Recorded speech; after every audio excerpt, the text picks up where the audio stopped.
Hello, everyone, and welcome to the final part for this week's lecture on gender in Islamic empires, where we will resume from the 1500s to the 1800s. So before starting the lecture, I want to watch a video that will introduce you to one of the gunpowder empires we'll be studying, known as the Ottoman Empire.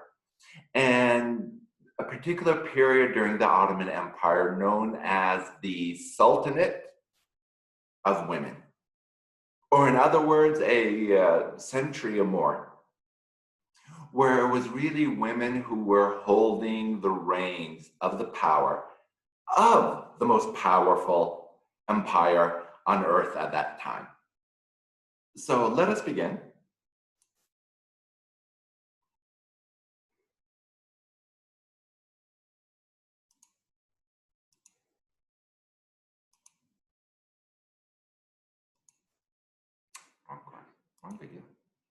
Wrong video again. There we go.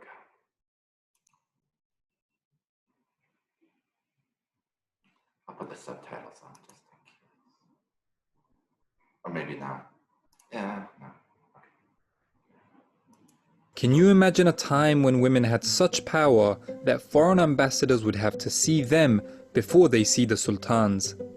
The Ottoman Empire had a long and glorious history. Therefore, we shouldn't be surprised that there are various elements to its grand narrative that are absolutely stunning.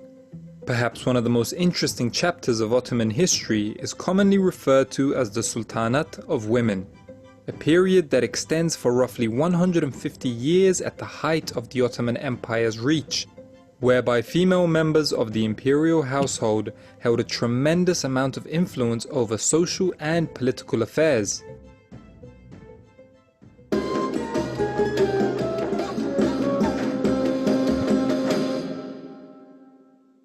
Ever since the inception of the Ottoman dynasty in 1299, female members of the imperial family had played a role in the running of the state.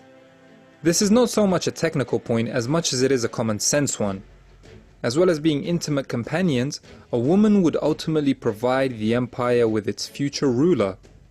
But prior to the 1530s, women were largely excluded from state building and policy making.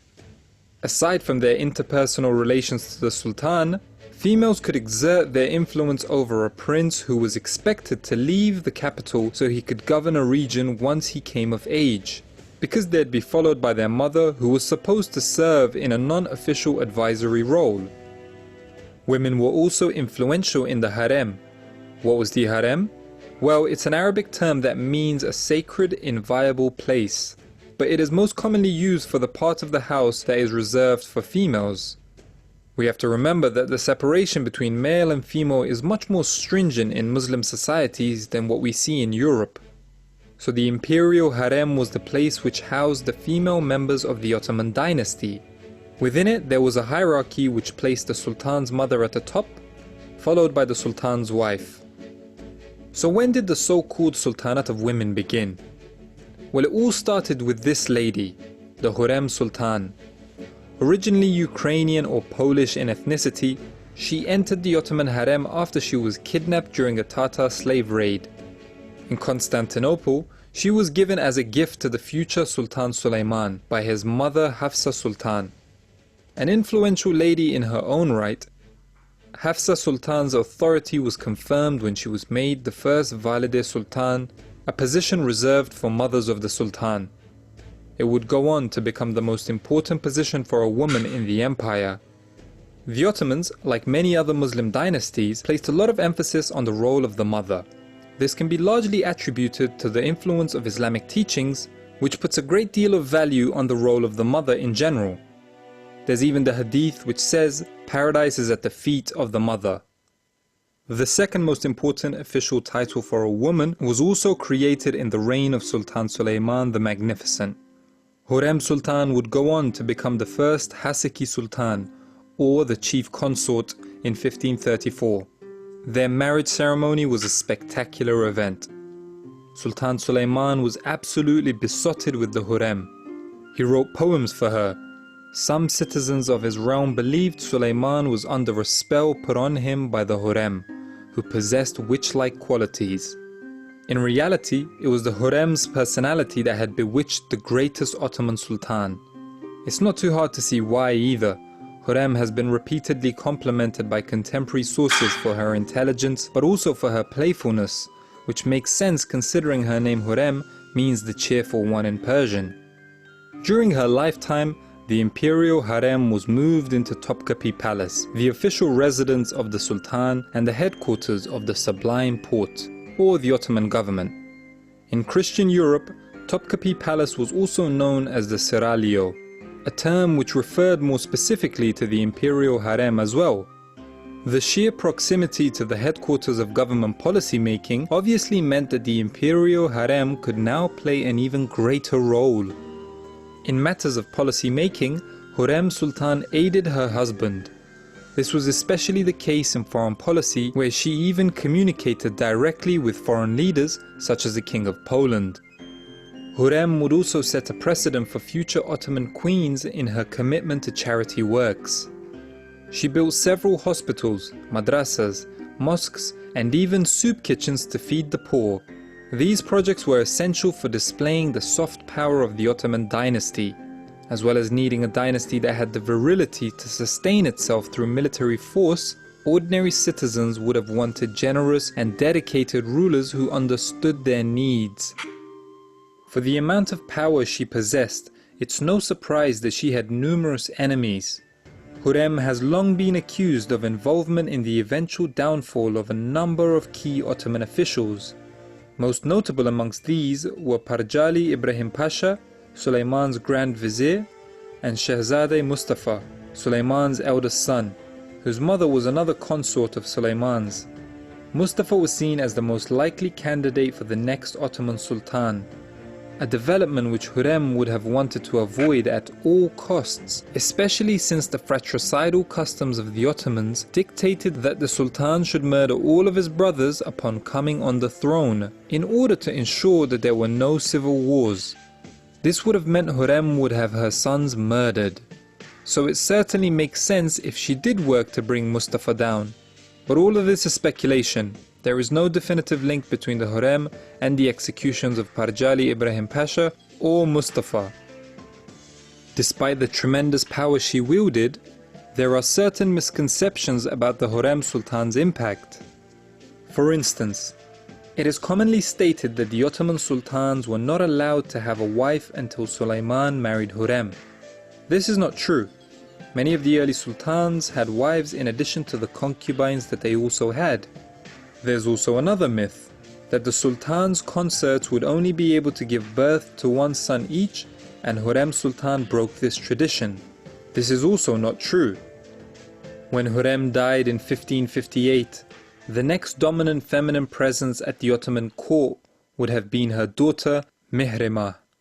Even though she was neither the Valide Sultan nor the Haseki Sultan, Mihrimah served as her father Sultan Sulayman's and brother Sultan Selim II's trusted advisor. Then we have Nurbanu, the wife of Sultan Selim II and the mother of Sultan Murad III. It is said that state affairs were more or less split amongst her and the powerful Grand Vizier Sukolu Mehmed Pasha during the 1570s.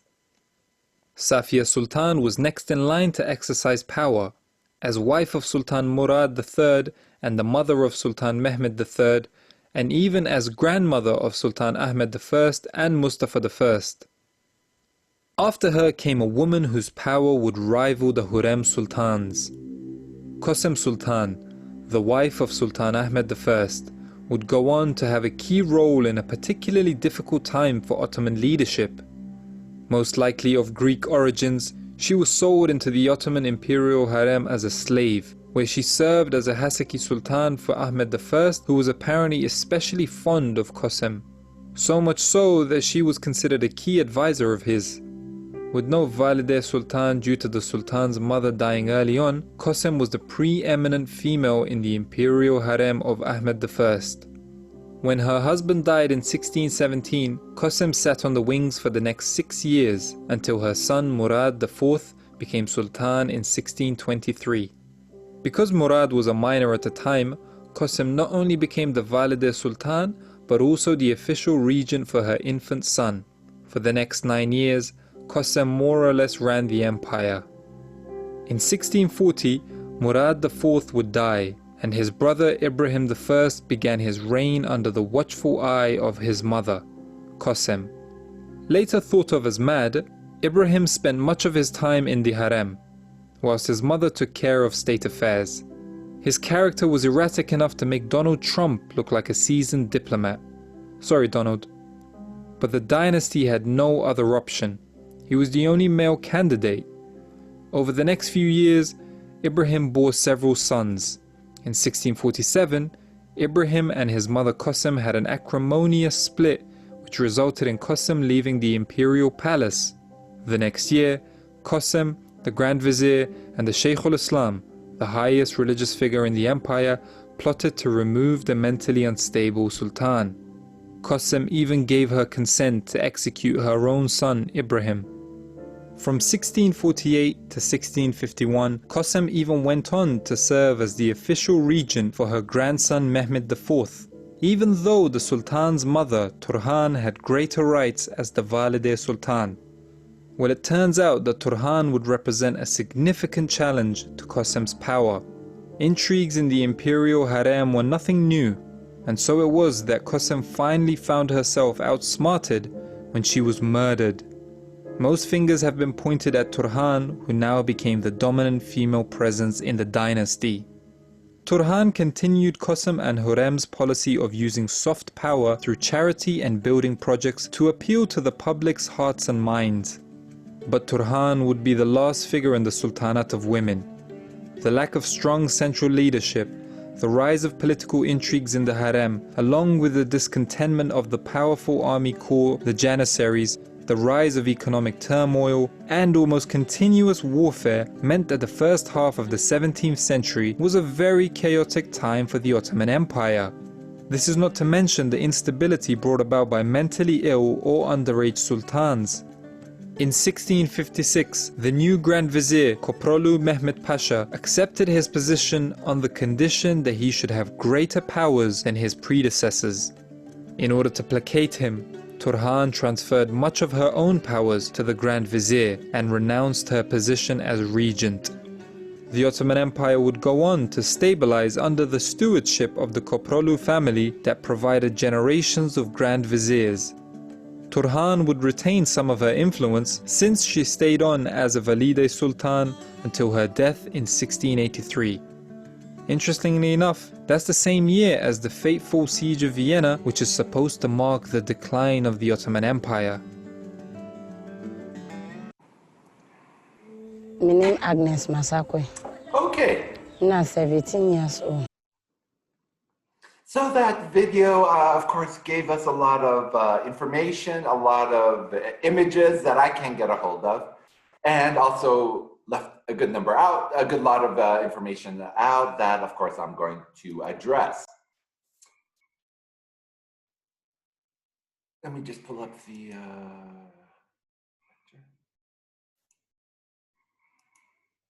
no, not Black Death. That's for another class.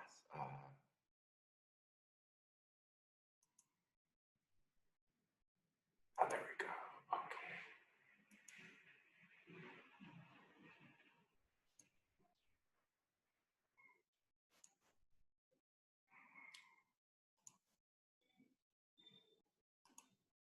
Okay.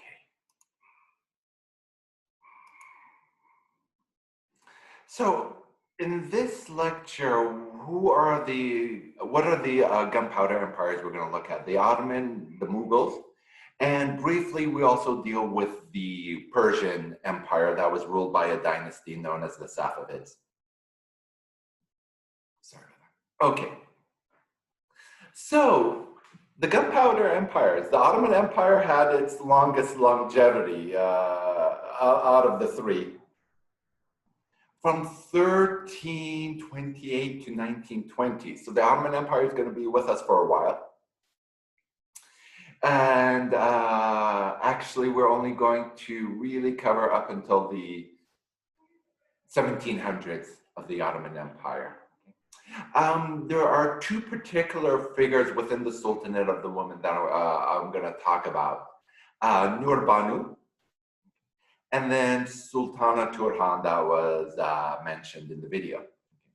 The other gunpowder empire was the Safavid dynasty of Iran. And then we have the Mughals. And the prominent ruler there we're going to look at is somebody named Nur Jahan, or the light of the world.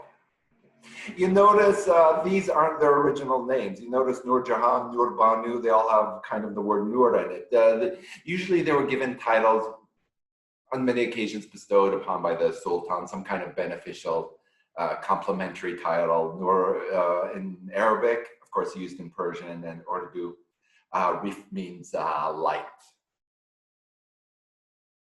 Okay. So what do we mean by gunpowder empires? This is the collective gunpowder empires at their height. It goes without saying, they mastered gunpowder, not so much for rifles, but the use of cannons. And you have to realize during that time, cannons were like the nuclear weapons of their age. And so revolutionary was this weapon because what could cannons do? The cannonballs could bring down city walls. That rhyme. And of course, that meant these entities were unstoppable. If you look at the Ottoman Empire and look at its expanse, at its height, okay, here's an empire that straddled the Middle East, North Africa, thus Africa, and then a good chunk of Europe. Now, you see that area in green? That was the Ottoman Empire at its height. That's the boundaries of the Ottoman Empire in 1683. Keep in mind, its geographical height was achieved under Sultana Turhan and the Sultanate of Women, okay, in combination with the administration of the vizier from the Kudrulu family. What stopped the Ottoman Empire from conquering more of Europe was its perennial problem on the eastern border, its rival, the Safavid Empire. The Safavids were also a gunpowder empire. And then finally, you have this other great expanding empire known as the Mughal Empire, a corruption of the word Mongol. Its rulers were descendants of the Mongols. If you look at lonely Spain off in the corner, there you understand why did Spain and Portugal invest in alternate trade routes to get to Manchu, well, at that time it was Ming, China. Why did they invest to get to the China? Why did they invest in alternate routes? Well, if you look at it, who dominates the routes are three Muslim empires, right?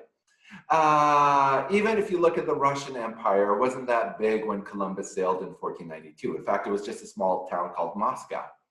All the kind of trade routes that got to Europe usually covered some kind of Muslim empire. Of course, they always charged surcharges or transit fees, kind of raising the prices of commodities from China, be it silk, porcelain, paper, and all those spices. So hence, where you have the story of Columbus. Sorry, that was just a short aside.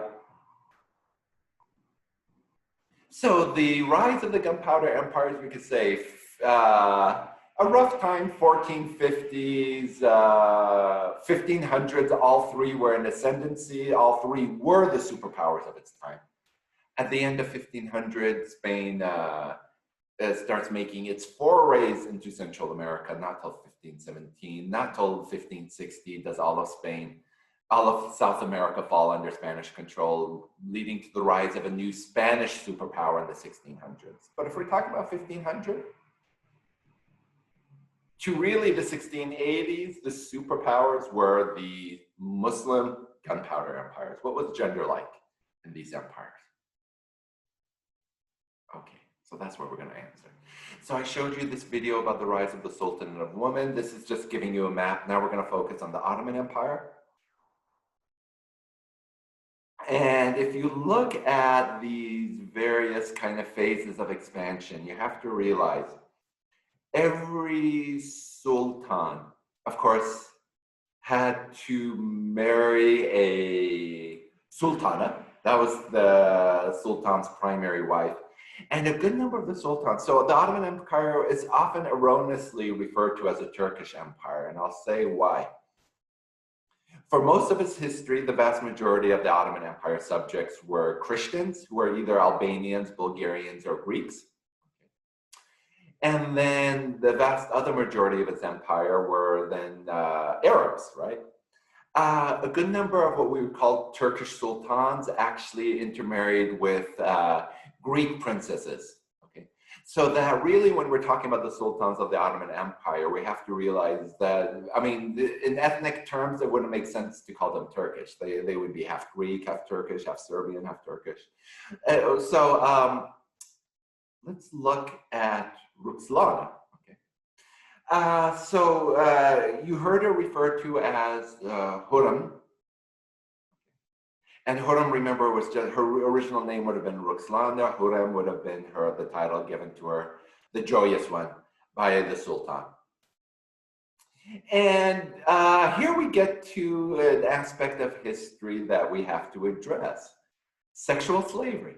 Been around with us since time immemorial, but Ruxlana would have been somebody who would have been captured, a sexual slave. There's no other way to put it.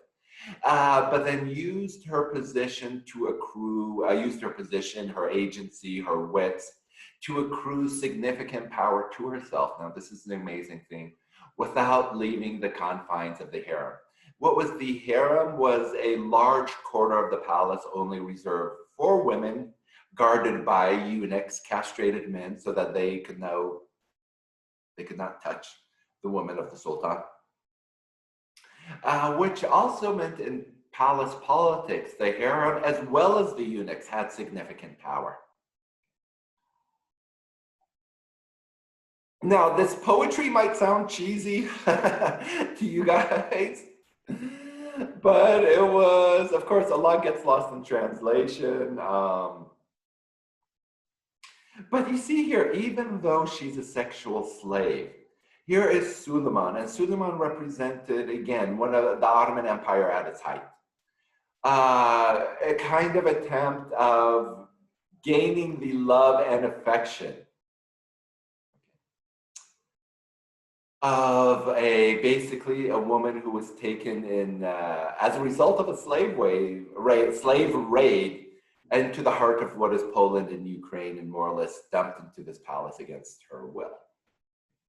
So in other words, yes, what we have here is the beginning of, we could say, a genuine love affair. Now, I mean, we could say this of a good number of dynasties. A good number of the marriages were arranged, not arranged due to love, but to political alliances. It wasn't that way with the Ottoman Empire.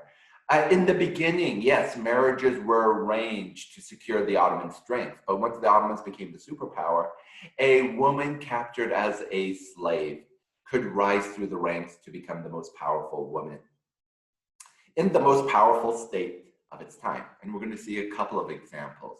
We know a good amount about Ruxlana because she would have captured the popular historical memory of her time. Because Suleiman, as the world's most powerful leader, captured the European imagination at this time. So when did Suleiman rule? Around the 1500s, to be exact. And the Europeans were so amazed by his leadership ability, his ability to conquer so much of the earth at that time. He was known by the Europeans as Suleiman the Magnificent, which I know sounds like what you would call a magician, right? But yeah, that's what the Europeans called him. The Ottomans just simply referred to him as Suleiman the lawgiver because he reformed the Ottoman law code, but that doesn't sound too exciting. So for the Europeans, he was the Magnificent, and of course there was fascination with Ruxlana, the wife of Suleiman. And if any of you know Ukrainian culture, Ruxlana is a very typical Ukrainian name, still used to this very day. The Eurovision winner, I think, of 2000 and something, her name was Ruxlana. Just if you're ever curious. Anyway, she had a pretty good song too. Now, what primary sources do we have about the harem life? Not much. Augier is a Flemish diplomat. In other words, a diplomat from what is today Belgium. Now, around this time, Belgium was property of the Holy Roman Empire. Okay. He gives us a lot of detailed information of life in the Ottoman Empire, the power structure, military affairs. But look when it gets to the affairs of the harem.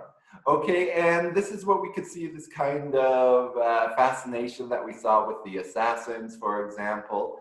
Basically, men getting a little bit horny when they're describing the subject, okay? Because, of course, he's not allowed access to the public baths. Remember, no indoor plumbing at this time. How did a woman clean herself? Well, in a public bath, that was only reserved for women. Okay.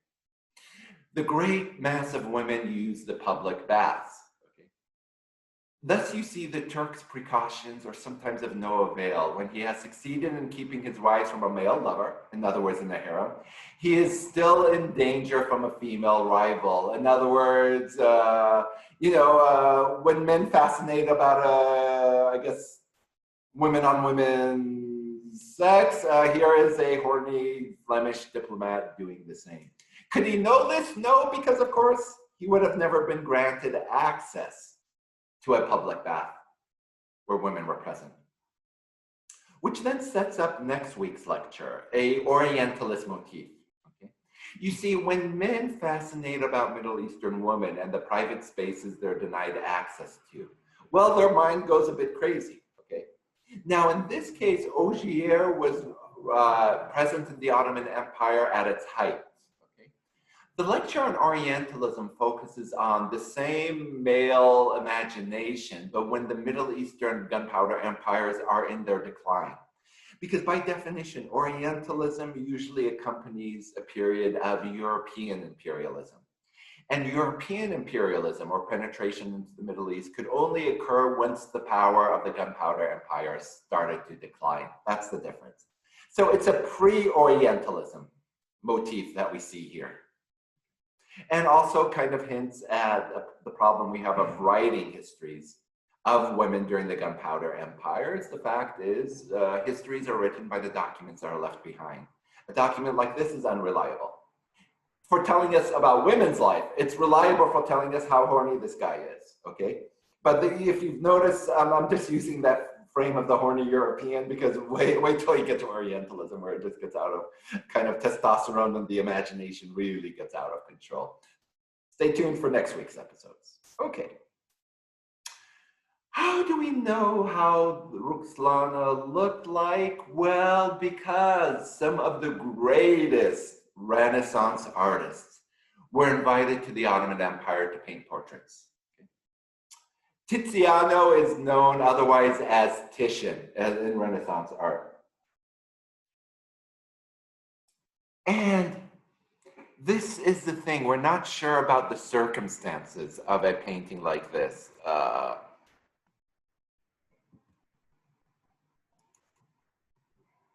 You see, I'll tell you why we're not sure about the circumstances. There was a fascination in the Renaissance world of all things Oriental. That doesn't mean it's Orientalism. This is fascination with the superpower of its time. Orientalism communicates kind of an imbalance in power relationship. Do you think the most powerful man in the world would say to a foreign Christian artist, oh, come into my harem and paint my hottie? No. Okay, in other words, this is the work of imagination. Now, keep in mind, Renaissance painters were absolutely invited to the Ottoman Empire. They were they were prized, artistic. Well, it's like the Banksy of our time. I think Alexa is answering a question for me. Let me shut her up. They were the Banksys of their time, right? But the Renaissance artists were painting portraits of the Sultan, not his women in the harem. This is a work of the imagination, and which then begs the question, who's paying for paintings like this? Well, wealthy Europeans who were, would love to have kind of even an imaginary image of the Sultan's wife. It's kind of like the fascination around the world with Melania or Michelle Obama. We can name the wives of the President of the United States. I'll ask you to name the spouse of any other leader around the world. Drawing a blank? Exactly. Okay, so that's what's happening with here. So we have Tiziano from Venice drawing this, another Venetian painter painting her. Of course, has never seen her. This is all the work of his imagination. For all we know, she could have had buck teeth, and I mean, I never mind. And I'm not going to go there. But anyway, Suleiman said she was like, now, here is a Europe. It doesn't mean Europeans were not allowed to visit the harem as long as they were female. And here comes one from Genoa. Now, what is Genoa? Genoa is, of course, the northern part of Italy. But you have to realize there was no Italy back then. There was Genoa and Venice, the two most powerful trading European states. And where did they do a lot of trading with? Well, from the Ottoman Empire. It's no accident Columbus came from Genoa. These were great maritime republics. So both Genoa and Venice had their embassies in Constantinople and Istanbul. And here a Genoese traveler, a woman, in other words, probably the wife of a diplomat, is allowed access to the harem. This is a semi-reliable primary source. Why do I say semi-reliable? Every primary source is semi-reliable. We have to ask from the perspective of the person who writes it. What biases does he or she have? Okay. So here she talks about being received by the eunuchs, armed but well dressed. They were, fabulous, so to speak. Okay. And then she meets the Sultana, who was a stout but beautiful young woman. In other words, Roxlana.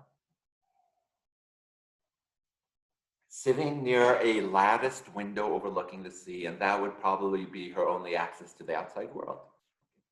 A window, but still with lattice, that means interlocking pieces so that men cannot look in, but she could look out.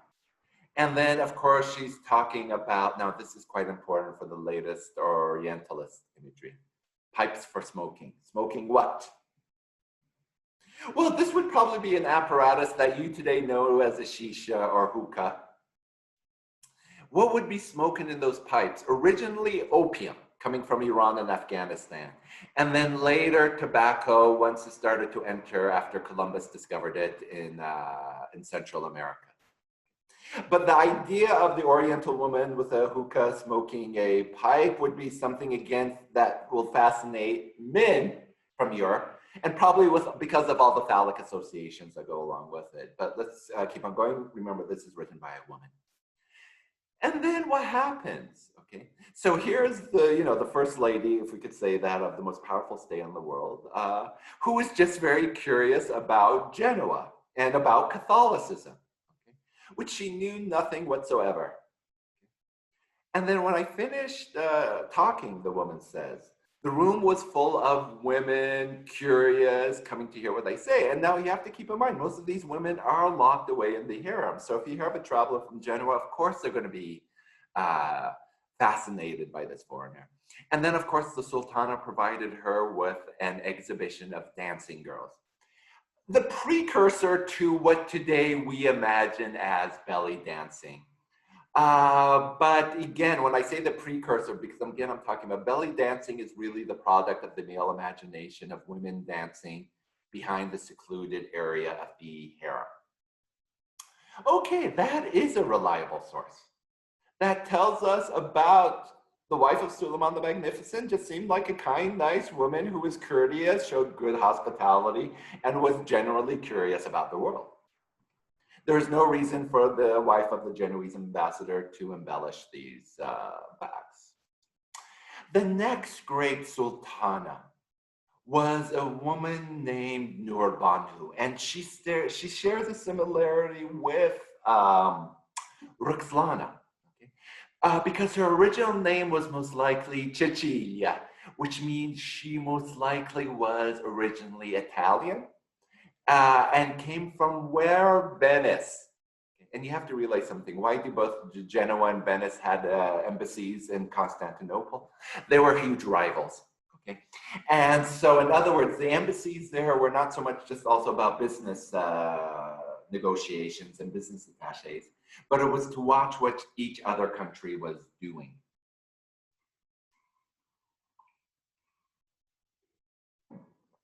In Italian, this is how they spell the hasaki. And you already got in the video, what is the position of the hasaki? So what happens, again, you have to imagine a young Venetian girl captured in a slave raid, but then taken to the harem and then getting the attention of the Sultan. And then the Sultan passing away because apparently he was an alcoholic. His wife, who is now, you have to remember, a Venetian woman, now is literally for a few days in charge of the most powerful state on the world. Keeps things quiet to ensure her son becomes the next sultan, right? But still the inexperienced son is really ruling because his his mother is so adept at statecraft. Now, why is the Venetian ambassador giving a report on this woman? Well, it's a fellow country person. And this is great for Venice, right? What better? Now you have the most powerful woman in the world over the most powerful state who is sympathetic to our cause. And of course, what would that mean? The Venetians would get preferential treatment to the detriment of the Genoese. And you basically had the greatest superpower now working on behalf of Venice. What did this mean for the Genoese? This was a huge disaster for them. So what did they try to do? They tried to sneak in an agent into the harem. It could have been one of the eunuchs. It could have been one of the other women who had access to the harem. And apparently they poisoned her. Nur Banu was poisoned, most likely by the Genoese because of her Venetian background, as well as the fact she favored Venice in diplomatic, military, and economic affairs. What do we know how women looked like when they appeared in public in the Ottoman Empire? Well, they would have looked like this. Okay. Now, I mean, fully veiled because now it's years since. Well, because this is now how the veil looks. This is what veiling looks. Only eyes were shown if a woman were to go out in public. And how do we know it? Well, because we have these primary sources that give us an idea how women of all classes went out into public. And then images imagining, because remember, these are painted by men, what a woman would look like behind the, behind the seclusion of her home or the harem. Okay, so what are the consequences now of this period? There you see in the background, that's the Ottoman palace. So in other words, in terms of kind of a harem that you're confined to, it was a beautiful location. You have the view of the sea. Literally, this palace is on Europe. If you look at the horizon, that's Asia. That's how close, Europe is divided in two sides. One is in Europe, the other is the beginning of Asia. A huge garden, quite a beautiful garden, guarded by eunuchs, but this would be kind of what was life for the women once confined to the harem. The wife of the Sultan had her own income. And if you got from the video, they operated their own versions of welfare states. So soup kitchens, schools were often endowed to their names. Now keep in mind that schools were mostly devoted for men. And then the construction, though, of mosques like this. In other words, if you go to Istanbul today and see this mosque, this is a mosque that takes the name of the Sultana who built it. In other words, men would have no problem going to a mosque who a woman paid for. Of course, tragically, we're not sure if the women of the harem ever got to see their creations because they were confined to the harem. But yes, this would be an example of the artistic legacy left by the women of the Sultan. Nur Banu, for example, the Venetian, this is the mosque that she paid out of her own purse, so to speak. Not purse, literal. Purse is just an old-fashioned word for her budget, right? Beautiful mosque. Yeah, here you can see some of the details of her mosque. And where were a good number of the sultanas buried? They're buried in this place here called Hagia Sophia, which was once a church. When the Ottomans conquered it, they turned it into a mosque. Yeah, just so you know where they ended up. Now, what about memorialization or popular historical memory of this particular period? Well, of course, you have a historical mini-series about the life of Roxana. Here's a screenshot from that series, and various screenshots from the TV series. And then, of course, when Roxana, what does Roxolana need? Of course, a rival for the Sultan's love depicted here. Let me now give you the kind of milieu, if you will. I'm just using an obnoxious French word for the environment in which this miniseries emerged. And what does that have to do with kind of sexuality, public mores? You can see they're relatively quite lax in Turkey. So let me pull up that video.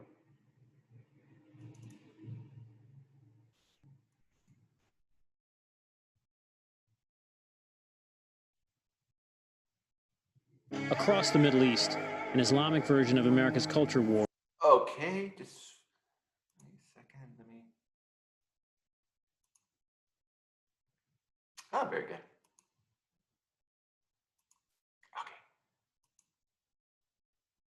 So this is about Turkish soap operas, a product very much determined for a particular gender, of course. But of course have also wide viewership amongst men as well. I mean, I've binge watched a lot of these series. Okay. An Islamic version of America's culture war is unfolding on tens of millions of television screens. And these Turkish soap operas are the face of it.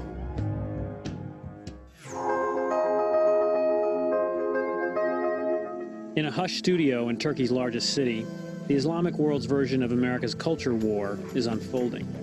Turkey is the Middle East's most liberal and secular country, and its latest soap operas are breaking taboos and angering hardline Islamic clerics. Ya inanamıyorum ya. Kim bu kız? Tanıyor muyum? Adı ne?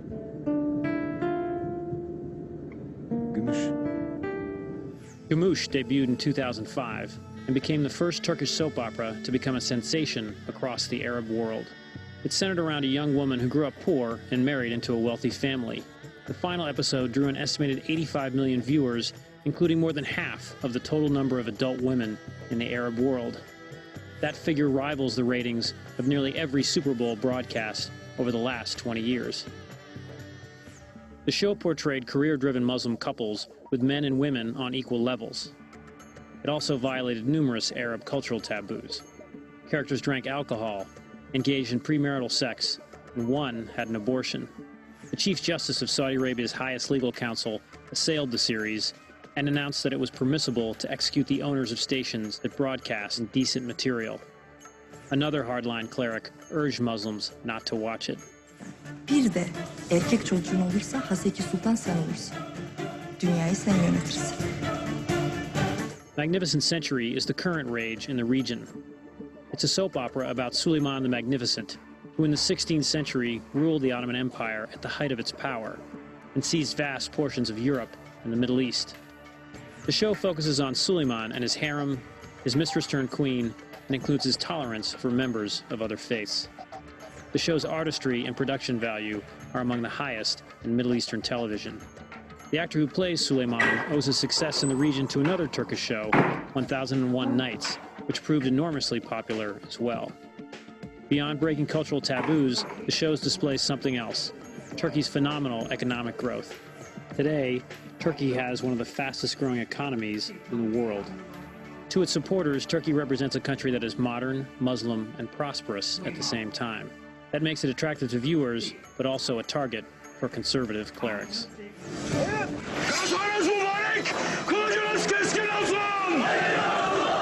The Turkish actors and directors involved in the shows insist they are not intentionally putting political messages in their work. They say they are simply trying to create compelling programs that convey human drama. But whether it is intentional or not, Turkey's soap operas are creating new roles, new heroes, and new cultural norms for a rapidly changing region.